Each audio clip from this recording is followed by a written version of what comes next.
الرحیم قال النبی صلی اللہ علیہ وسلم لیس المؤمن بالطعان ولا اللعان ولا الفاحش ولا البذی۔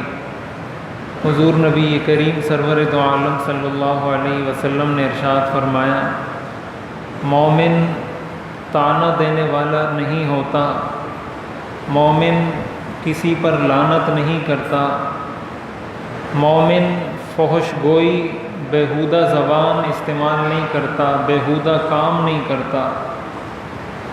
یہ ترمذی شریف کی روایت ہے، حضرت عبداللہ ابن مسعود رضی اللہ تعالیٰ عنہ اس حدیث شریف کے راوی ہیں۔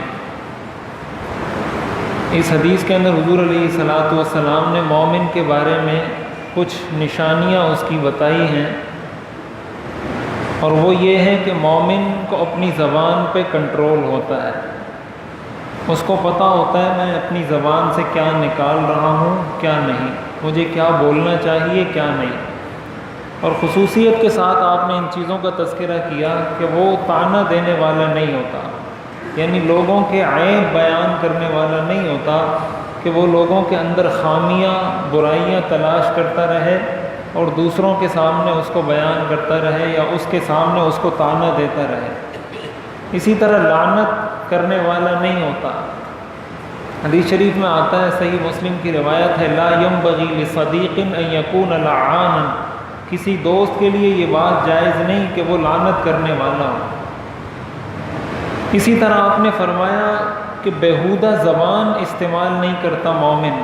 مومن کی نشانیوں میں سے ایک نشانی یہ ہے کہ اس کی زبان بیہودہ نہیں ہوتی، گالم گلوچ والی زبان استعمال نہیں کرتا۔ اس حدیث کو بیان کرنے کا مقصد بنیادی طور پر وہ یہ کہ ہمارے ہاں 25 جولائی کو انتخابات ہو رہے ہیں، اور ہر سیاستدان اسٹیج پر چڑھ کر اپنے جلسوں میں اپنی ریلیوں میں جس طرح اپنے سیاسی مخالف کو گالیاں دے رہے ہیں، جس طریقے سے بیہودہ اور غلط غیر سنجیدہ اور انتہائی گھٹیا اور نیچ زبان استعمال کر رہے ہیں، اسلام اس طرح زبان استعمال کرنے کی اجازت ہرگز نہیں دیتا۔ یہ بات اچھے طریقے سے یاد رکھنی چاہیے، اور یہ آپ کسی سیاسی رہنما کے پیچھے چلتے ہیں تو یہ بھی آپ کی ذمہ داری ہے کہ اپنے سیاسی رہنما کو یہ چیز بھی سکھائیں۔ ہمارے ہاں جس طریقے سے سیاست کی جا رہی ہے، یہ بات تو بڑی کی جاتی تھی کہ فرقہ واریت ہے، اور جناب کوئی دیوبندی ہے تو کوئی بریلوی ہے تو کوئی اہل حدیث ہے، اور اس کی وجہ سے اختلافات ہو رہے ہیں۔ میرے خیال سے اس طرح کی بیہودہ گالیاں کبھی کسی دیوبندی نے نہ بریلوی کو دی ہوں گی، نہ کسی بریلوی نے دیوبندی کو دی ہوں گی، لیکن اس پر تو طوفان کھڑا کر دیا جاتا تھا۔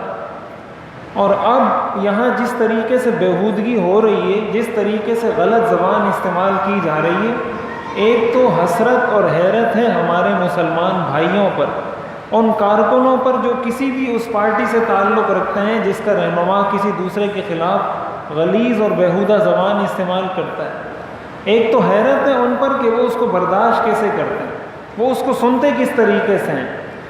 عجیب و غریب بیانات آ رہے ہیں سیاسی مخالف کی، اس کو گالیاں دینا تو دور کی بات، ان کی ماں بہن کو گالیاں دی جا رہی ہیں، ان کی خواتین کو گالیاں دی جا رہی ہیں۔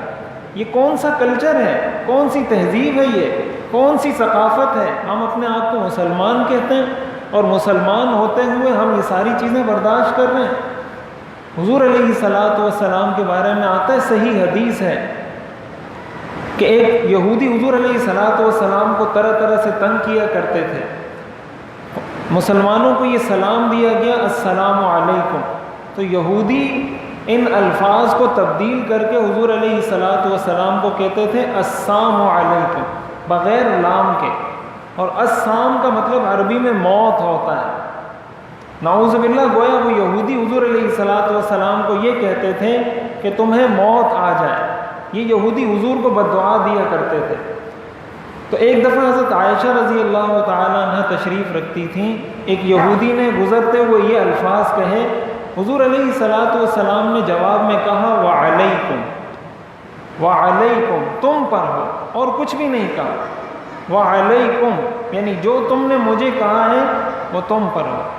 جب حضرت عائشہ رضی اللہ تعالی عنہ نے یہ سنا تو حضرت عائشہ نے فرمایا وعلیکم السلام ولعنکم اللہ وغضب علیکم، کہ تم پر موت آئے، تم پر اللہ کی لعنت ہو، تم پر اللہ کا غضب ہو۔ اس پر حضور علیہ الصلوۃ والسلام نے فرمایا مہلن یا عائشہ، اے عائشہ ذرا ٹھہرو، ذرا نرمی سے بات کرو۔ پھر آپ نے فرمایا کیا تم نے میری بات سنی نہیں؟ جب انہوں نے مجھے یہ جملہ کہا میں نے ان کے جواب میں کہہ دیا وعلیکم، تو تمہیں یہ کہنے کی کیا ضرورت تھی؟ اور پھر آپ نے فرمایا کہ میری بد دعا ان کے حق میں قبول ہوتی ہے، ان کی بد دعا میرے خلاف قبول نہیں ہوتی، تو تم نے یہ الفاظ کیوں ادا کیے؟ یہ حضور علیہ الصلوۃ والسلام کا رویہ ہے ایک یہودی کے ساتھ جو حضور کو بد دعا دے رہا ہے اور منہ پر سامنے بد دعا دے رہا ہے۔ آپ نے فرمایا کہ یہ بد دعا دینے کی اجازت نہیں ہے۔ ہم بحیثیت مسلمان ہی ہماری ذمہ داری بنتی ہے کہ ہم خود بھی اپنی زبان کو کنٹرول کریں، اور سب سے بڑی ذمہ داری اس میں میڈیا کی ہے۔ ہر چیز کو تو ہائی لائٹ کر کے اور اس کو بڑے اچھے انداز میں میڈیا دکھاتا ہے کہ جناب فلاں نے اس پر تیر برسا دیے اور فلاں نے اس کا جوابی وار کر دیا، فلاں نے الفاظ کے انبار لگا دیے، لفاظی، اس کو بڑا اچھا ایک ٹائٹل، بڑا اچھا ایک لیول دے کے پیش کیا جا رہا ہے جیسے کوئی بہت اچھا کام کر رہا ہے، اور ہمارے سارے نوجوان مزے سے سن رہے ہیں، دیکھ رہے ہیں، سپورٹ کر رہے ہیں، کہہ رہے ہیں کچھ بھی ہو جائے، گالیاں دے، برا بلا کہیں، کچھ بھی کریں، ہمیں اس سے کیا غرض، ووٹ ہم نے اسی کو دینا ہے جس کو بھی آپ نے ووٹ دینا ہے۔ اور یہ کسی ایک پارٹی کا مسئلہ نہیں ہے، یہ ہمارے ہاں تقریباً جو کہا جاتا ہے نا اس حمام میں سارے ننگے، یہ صورتحال ہے ہمارے یہاں، ایک دوسرے کے خلاف، دوسرا تیسرے کے خلاف۔ یہ چیز آپ باور کرائیں بحیثیت ایک کارکن کے، بحیثیت ایک سیاسی جماعت کے رکن کے، کہ بھائی ہم اس شخص کو ووٹ نہیں دیں گے جس کی زبان گندی ہے۔ اب ہر مارا یہاں تک کہ اس کی ٹانگیں توڑ دی، گاڑی سے اس گدھے کو مارتے رہے، یہ ہماری اخلاق، اور اس گدھے کو مار کے اس کی ٹانگیں توڑ دی ہیں اور گاڑی سے اس کو ہٹ کرتے رہے بار بار، یہ ہمارے مسلمان بھائی یہ کام کر رہے ہیں۔ گدھے کو کھڑا کیا، گاڑی لائی سپیڈ میں، ایک دفعہ ہٹ کیا، دوسری دفعہ ہٹ کیا، یہ ہماری اخلاقی کیفیت ہے، یہ ہمارا اخلاقی حال ہے۔ کہاں ہم کھڑے ہوئے ہیں، ہم کہاں کھڑے ہوئے ہیں، کہاں ان چیزوں سے ترقی ہوتی ہے، قومیں ان چیزوں سے آگے بڑھتی ہیں، لے دے کہ ہم نے ترقی کی ہے، تو ان حرکتوں میں اب ایک بے زبان جانور کو اس طریقے سے اذیت اور تکلیف دینا، اللہ کو کیا جواب دیں گے ہم؟ تو جب گدھے کو تکلیف دینا جائز نہیں، کسی جانور کو تکلیف دینا جائز نہیں، آپ کا سیاسی اختلاف ہے، 1000 بار کریں سیاسی اختلاف، آپ کو کسی پر اعتراض ہے 1000 بار کریں، لیکن زبان بہت سنجیدہ ہونی چاہیے، گفتگو بہت سوچ سمجھ کے، نپی تلی زبان استعمال کرنی چاہیے۔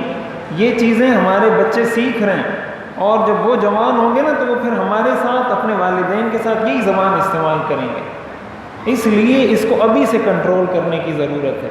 اس چیز کو جو آدمی جس حد تک اس کے خلاف آواز اٹھا سکتا ہے، کام کر سکتا ہے، اس کی یہ ذمہ داری ہے، اس پر لازم ہے کہ اس کلچر کو، اس بے حیائی کے، بےہودگی کے اور غیر سنجیدہ اور گھٹیا زبان کے استعمال والے کلچر کو ختم کیا جائے۔ اس لیے کہ مومن تانا دینے والا نہیں ہوتا، مومن لعنت کرنے والا نہیں ہوتا، مومن فحش کام کرنے والا نہیں ہوتا، مومن بےہودہ زبان استعمال کرنے والا نہیں ہوتا۔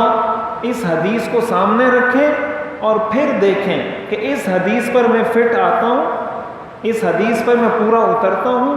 اگر اترتا ہوں تو اچھی بات ہے، اگر نہیں اترتا تو حضور نے فرمایا ایسا شخص مومن نہیں ہو سکتا۔